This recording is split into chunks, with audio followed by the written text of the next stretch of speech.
So just to be clear about this, even though you have maintained that the administration at all points has been very forthright about this resolution, it was decided to release information about it in piecemeal fashion, chiefly in response to news reports and questions in this setting, after you had first exercised an overabundance of caution and then decided to jettison that caution.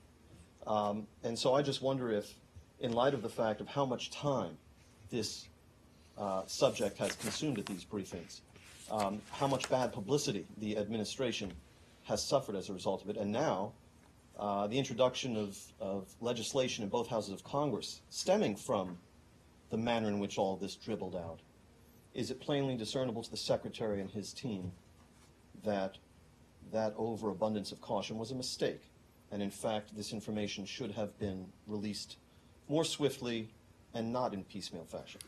James, in response to that, I'm going to go big picture on you, which is the fact that last February we were able to achieve an agreement, the JCPOA, that will prevent Iran from obtaining a nuclear weapon, something that would that is clearly in the national security interest of the United States, but also in the region. That was July 2015, correct? I'm talking about implementation day. Okay. Which was January. January, I 16th. apologize, January 16th. I apologize, did I say February?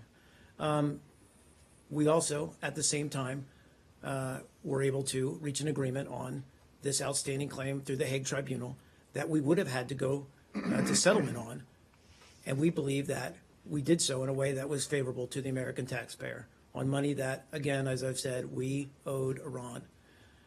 And ultimately, we were also able to return home those American citizens who were detained in Iran, an effort that, while separate and apart from our work on the JCPOA, was something that the Secretary of State pursued at every possible juncture with the Iranians.